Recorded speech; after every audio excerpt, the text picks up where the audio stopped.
Pai do Senhor, meus queridos, acabamos de chegar do culto de aniversário da nossa congregação em Vila Iguaçuana, que foi uma bênção. E hoje à tarde nós tivemos o encerramento da EBF, a nossa Escola Bíblica de Férias, e aproveito para parabenizar os líderes, nossa irmã Kátia, irmã Rony, todos os coordenadores, professores e todas as crianças. Inclusive teve uma criança que me abraçou e disse: pastor, vi o vídeo e já dei meu like. Parabéns, e você também que está nos assistindo, seja muito bem-vindo ao nosso canal Reação Pentecostal. Hoje nós estaremos dando início sobre o arrebatamento da igreja. E a primeira pergunta que precisamos fazer para atender as pessoas que estão iniciando o estudo da palavra do Senhor nosso Deus é a seguinte: o que é o arrebatamento da igreja? Essa resposta precisa ser esclarecida. As pessoas precisam entender o que é o arrebatamento da igreja. Inicialmente, o arrebatamento da igreja é um mistério que precisa ser revelado. E esse mistério foi apresentado pelo apóstolo São Paulo no livro de 1 Coríntios. Foi ele que usou esta palavra, o apóstolo São Paulo, aqui em 1 Coríntios, no capítulo 15, o versículo 51 e 52. Aqui nesses dois versículos nós podemos ter o entendimento do que seja o arrebatamento da igreja. Ele inicia dizendo: eis aqui vos digo um mistério. Na verdade, nem todos dormiremos, mas todos seremos transformados. No momento, no abrir e fechar de olhos, ante a última trombeta, porque a trombeta soará e os mortos ressuscitarão incorruptíveis, e nós seremos transformados. Outras passagens nós estaremos utilizando para esclarecer sobre o arrebatamento da igreja. Mas aqui você já vê que é um mistério. O que é um arrebatamento? É um mistério que esteve oculto desde o princípio. Então, os profetas e também o próprio Senhor Jesus, eles fizeram abordagens, eles abordaram esse assunto de uma forma muito superficial. Eles não se aprofundaram. Mas depois, essa revelação do arrebatamento foi entregue ao apóstolo São Paulo. O apóstolo São Paulo, ele foi escolhido pelo Senhor para ser o apóstolo dos gentios. E foi a ele que o Senhor então entregou a revelação acerca do arrebatamento. Bem, um mistério, como nós já dissemos, que não pode ser compreendido de qualquer maneira. Depende da deliberação de Deus, depende da bondade de Deus, depende da inspiração de Deus. Todo mistério só vem à sua revelação segundo a vontade de Deus, pelo Espírito Santo de Deus. Então não adianta. Curso de graduação, pós-graduação, mestrado, doutorado, não vai ser suficiente para explicar os mistérios de Deus. Porque aqui, em Mateus 11, versículo 25, você vai compreender por quê. Naquele tempo, respondendo Jesus, disse: graças te dou, ó Pai, Senhor do céu e da terra, que ocultaste estas coisas aos sábios e instruídos e as revelaste aos pequeninos. Então, mistérios de Deus, muitas das vezes, são ocultos aos sábios, entendidos, aos instruídos, para serem revelados aos pequeninos. Mesmo porque, segundo outras passagens bíblicas, os sábios, os entendidos, os ricos, os milionários, eles estão muito preocupados consigo mesmos. É um sentimento de egoísmo muito grande. Mas os pequeninos, os pobres, os necessitados, são muito dependentes de Deus. E é bom lembrar que toda vez que alguém quisesse encontrar Jesus, não deveria procurar nos lugares luxuosos, mas sim onde estavam os humildes, os pecadores, as pessoas simples, porque a essas pessoas o Senhor se preocupou em revelar os seus mistérios, os seus segredos. Então nós mesmos, qualquer um de nós, Nós mesmos, se quisermos aprendermos alguma coisa de Deus, da parte de seus segredos, dos seus mistérios, precisamos nos tornar também um desses pequeninos para receber do Senhor os seus mistérios. Muito bem, então, em primeiro plano, nós aprendemos que o arrebatamento é um mistério. É um mistério que precisava ser revelado, que esteve oculto, mas que o Senhor então entregou essa revelação ao apóstolo São Paulo para nos revelar. E nós estamos aqui para dar sequência a esse esclarecimento para toda a sociedade acerca do arrebatamento. Bem, no segundo momento, nós podemos dizer também que o arrebatamento é o fechamento de uma porta. Sim, o fechamento de uma porta. E por que o fechamento de uma porta? Porque uma porta foi aberta e essa porta é chamada de Porta da Graça. Porta da Graça. E essa porta foi uma oportunidade que se abriu para os gentios. Aí você pode perguntar, mas esclareça mais essa porta que eu quero entender. É que a salvação ela era voltada para os judeus. Jesus, quando veio, ele veio para o que era seu, para os judeus. Mas os judeus não receberam, os seus não receberam, segundo as Escrituras. Mas todos aqueles que o receberam, deu-lhes o poder de serem feitos filhos de Deus. Então, a partir do momento da rejeição dos judeus, que não quiseram reconhecer Jesus como Senhor, como Salvador, abriu-se uma oportunidade para todos os gentios. Então, Jesus Cristo morreu na cruz, derramou seu sangue para purificar todo pecador, para nos santificar, para nos salvar.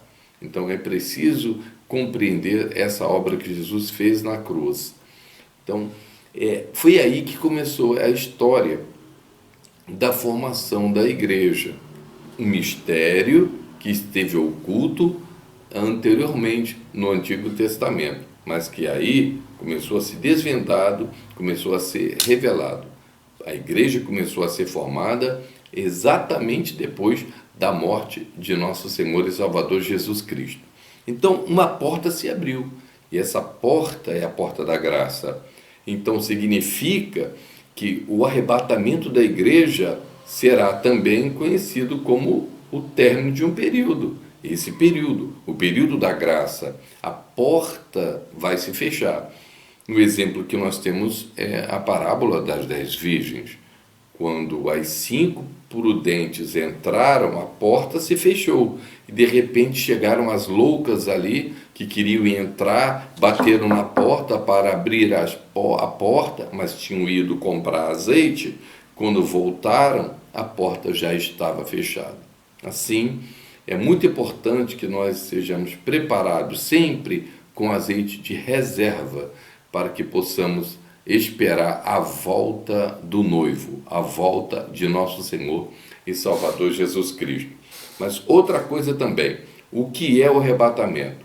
O arrebatamento é a subida da igreja, ou seja, o arrebatamento é isso, é a igreja sendo elevada, a igreja sendo tirada dessa terra, ok? Então a igreja ela vai sair dessa terra para quê? Você pergunta. Ela vai sair para se encontrar com o noivo, porque é o casamento dessa noiva com o Senhor Jesus Cristo.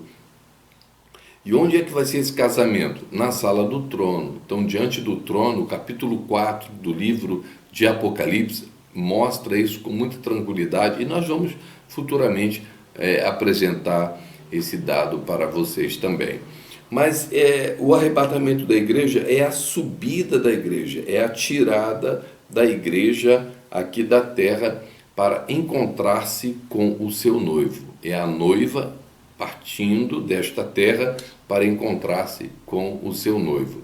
Bem, mas um outro detalhe acerca do arrebatamento, que a pergunta continua, o que é o arrebatamento? E mais uma resposta que você pode dar acerca do arrebatamento para ficar bem esclarecido é que o arrebatamento é um livramento. Eu repito, um livramento. um livramento para todos os que acreditaram, para todos aqueles que depositaram a sua fé no Salvador, no Messias. Eu estou me referindo a todas as gerações que depositaram a crença, a fé em Jesus Cristo. Então, no Antigo Testamento, os judeus, os hebreus, tinham uma esperança, a esperança que foi anunciada pelos profetas de um Messias que havia de vir, um Salvador, restaurador do reino de Israel. E eles precisavam acreditar numa história, na história de que esse Messias, esse Salvador, nasceria de uma virgem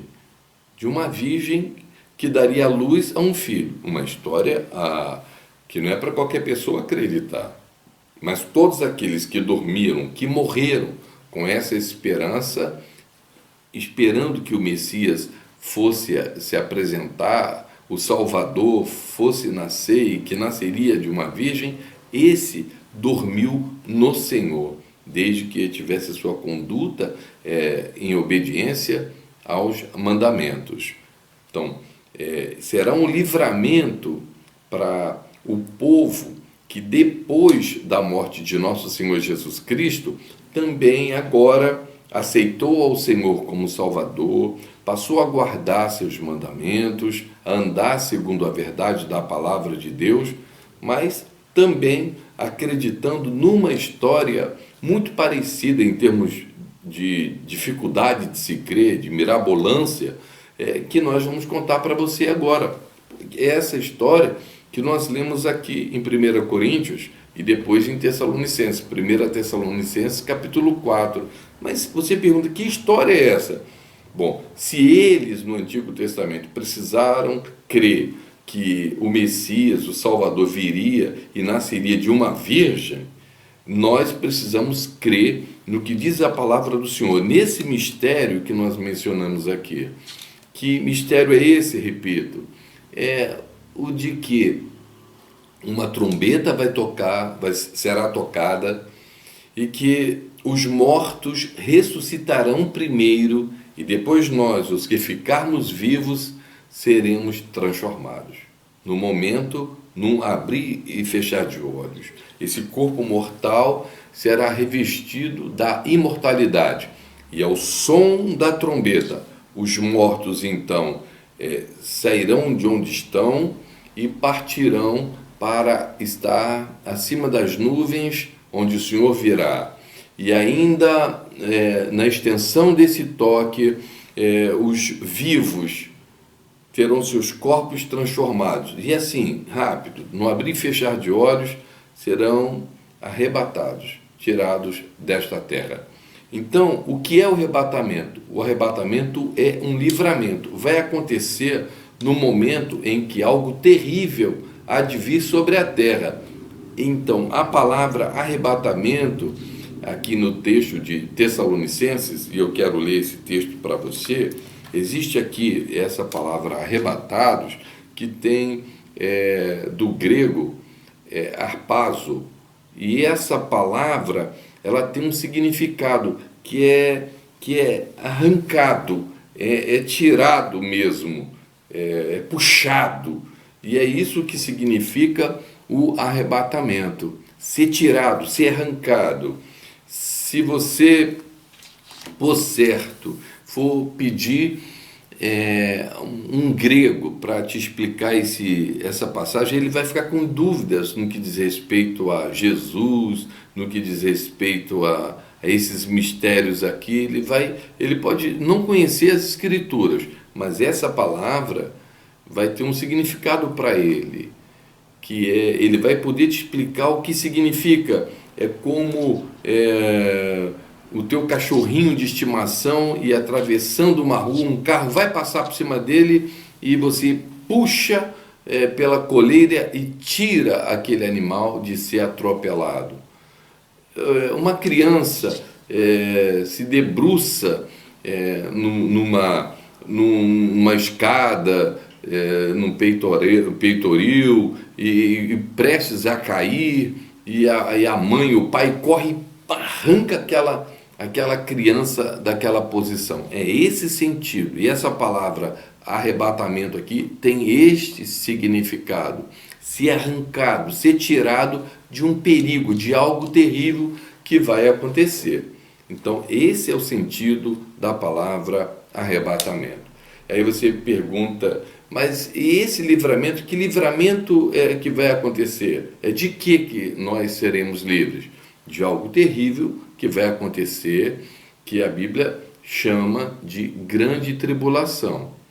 Então, quando você examina as Escrituras, você vai aprender que existe algo terrível que vai acontecer, que é a última semana de Daniel, que foi profetizado, e nós vamos esclarecer isso melhor para você. E essa última semana é chamada de a grande tribulação.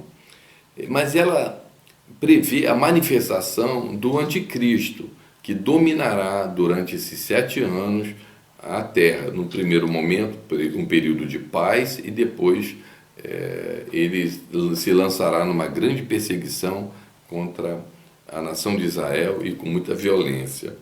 Será um período terrível sobre os moradores da terra, onde 7 selos, 7 trombetas, 7 taças serão derramados sobre os moradores da terra. E quando a gente fala sobre isso, estamos falando de pestes, estamos falando de acidentes naturais, estamos falando de coisas terríveis que vão acontecer, que vão matar muitas pessoas na face da terra. Será um período terrível, como nunca se houve na face da terra.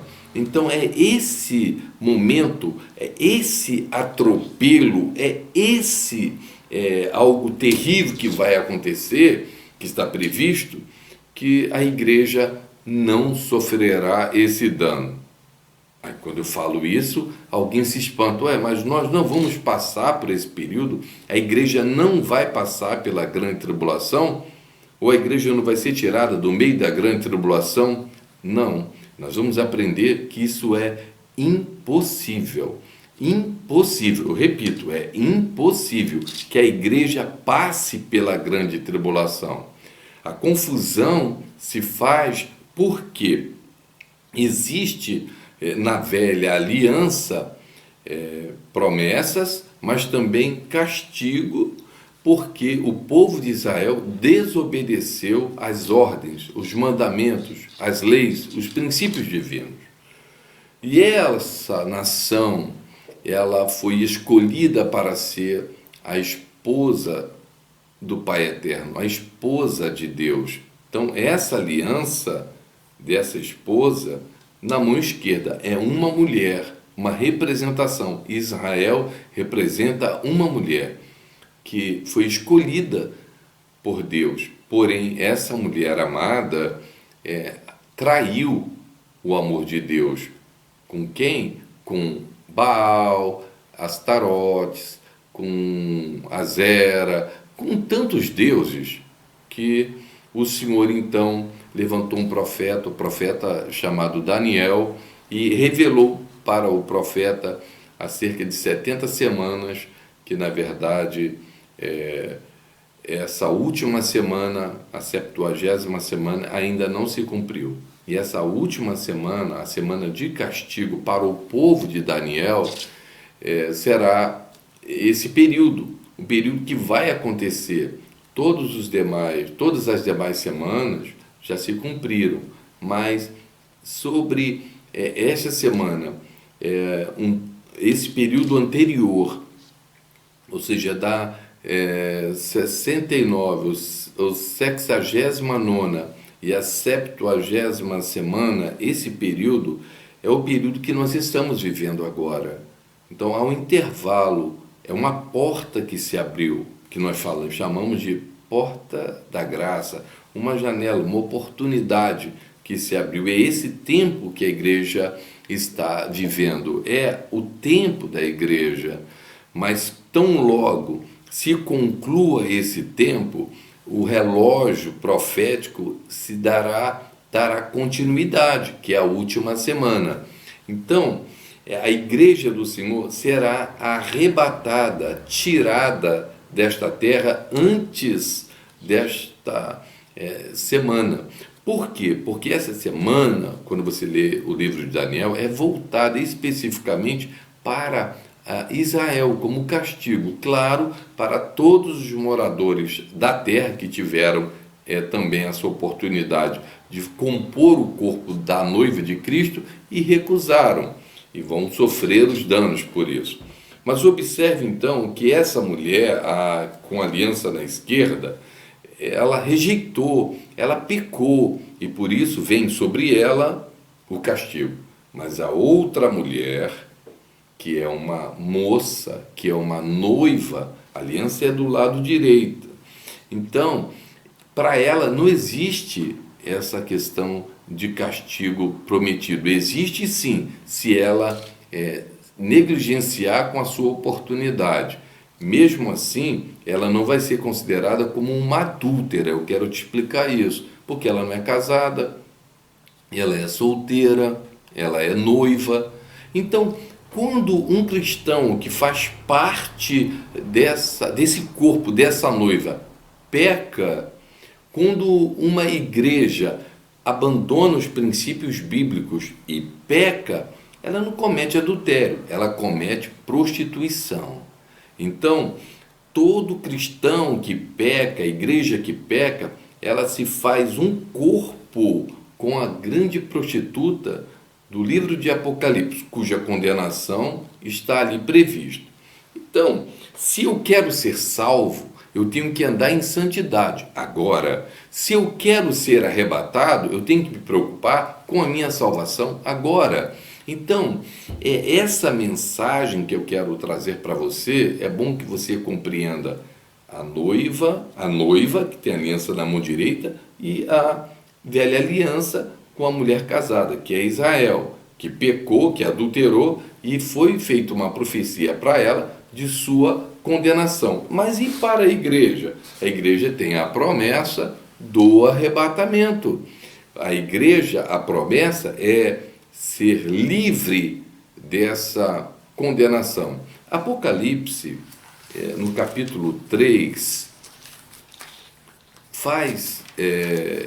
deixa isso claro para nós. Apocalipse, no capítulo 3, a gente pode abrir a Bíblia e fazer uma leitura, e você pode acompanhar, você pode abrir a sua Bíblia aí também. Apocalipse, no capítulo 3, o versículo 10, é um versículo que está aqui escrito para a igreja de Filadélfia. No versículo 10 diz assim: como guardaste a palavra da minha paciência, também eu te guardarei da hora da tentação que há de vir sobre todo o mundo, para tentar os que habitam na terra. Eis que venho sem demora, guarda o que tens, para que ninguém tome a tua coroa. Aqui fala, eu te guardarei da hora da tentação. Então observe que não é guardar na hora da tentação. O arrebatamento é um livramento, é uma tirada, o povo é arrancado para não passar por esse sofrimento. A hora da tentação, a hora da provação. Então o texto diz, eu te guardarei da hora da tentação, e não na hora da tentação. Na hora da tentação, eu vou te dar um exemplo, foi quando, por exemplo, Sadraque, Mesaque e Abdenego, eles foram lançados na fornalha de fogo ardente. Na fornalha de fogo ardente, o Senhor entrou lá e guardou Ananias, Misael e Azarias, Sadraque, Mesaque e Abdenego, guardou, protegeu na fornalha. Assim também foi Daniel. Daniel foi lançado na cova dos leões, e na cova dos leões, naquela provação, naquela hora de luta, o Senhor esteve com ele e o guardou e o protegeu na cova dos leões. Mas observe que aqui é diferente. A promessa para a igreja não é você ser protegido ou guardado na hora da tentação, mas é da hora da tentação. É da. Quando vai chegar a hora, o Senhor te arranca, te tira, para você poder então ter o livramento. Quem participará desse livramento? Como eu disse, todos aqueles que morreram esperando o Messias, que nasceria de uma virgem, morreram nessa esperança. E aí é necessário ir ao Gólgota, e lá na cruz você vê aquele cenário que estava ali pintado, desenhado. Jesus no centro, um ladrão de um lado, um outro ladrão do outro lado, o ladrão estava ali do outro lado, e um disse assim: Senhor, tu não és Deus? Zombando. Se tu és Deus, desce dessa cruz, salva-te a ti e a nós também. Mas o outro falou assim: olha, nós estamos aqui porque os nossos atos merecem isso. Mas olhou para Jesus e falou: Senhor, quando tu estiveres no teu reino, lembra-te de mim. Olha que ele olhou e viu Jesus todo cortado, uma coroa de espinho, mas nessas palavras ele acreditou que aquele homem que estava todo ensanguentado, aparentemente não valia nada, ele acreditou, ele teve a revelação de Deus, do mistério, foi revelado a ele. Ele acreditou que Jesus haveria de morrer, Jesus haveria de ressuscitar e assumir o reino. Senhor, quando tu estiveres no teu reino, lembra-te de mim. Isso é maravilhoso. Jesus respondeu e disse: na verdade te digo que ainda hoje estarás comigo no paraíso. Então é preciso você compreender que o Senhor prometeu para ele que ele iria ser enterrado, sepultado. Certamente a alma dele iria para o lugar onde iam todas as almas, lá para o Hades. Aí o Senhor prometeu que iria buscá-lo. Claro, o Senhor foi buscá-lo e com ele trouxe todos aqueles que dormiram na esperança do Messias que havia de vir. Porque Jesus disse: bem-aventurados que não viram e creram, e levou para o lugar chamado paraíso. Então, esses que estão no paraíso, no toque da trombeta, sairão de lá. Primeiramente, irão para as nuvens. E na extensão do toque da última trombeta, nós, os que ficarmos vivos, seremos arrebatados. E eu te convido a meditar nisso. Porque instantes antes do arrebatamento, o Pai chamará o seu filho e dirá: vai, Jesus, agora buscar a sua noiva. E ele vai, nessa hora, se levantar, por certo, e mandará, olha, prepara aí anjos, arcanjos, vocês ficam aqui para receber a minha noiva. Prepara todo o ambiente, porque a noiva vai chegar. E outra parte ele vai dizer: vocês aqui, vem comigo. Vocês vão descer comigo para receber a noiva, a minha noiva. E ao chegar nas nuvens, segundo as Escrituras, dará a ordem ao arcanjo: vai, arcanjo, agora toca a última trombeta. Então, quando ele tocar a trombeta, os mortos ressuscitarão primeiro, sairão do paraíso, vão primeiro ressuscitar. E na extensão desse toque, nós, os que ficarmos vivos, seremos arrebatados. E eu quero aprofundar esse ensino com você, porque nós vamos mostrar que outras dúvidas surgem sobre o arrebatamento da igreja. E eu quero fazer mais uma pergunta: quais os enganos ou confusões sobre o arrebatamento? E nós vamos aproveitar essa pergunta e faremos um outro vídeo. Você que está nos acompanhando e que ainda não se inscreveu, faça isso, se inscreva e aperte o sininho, porque nos próximos vídeos você será avisado e poderá nos acompanhar. Um abraço, a paz do Senhor. Deus abençoe.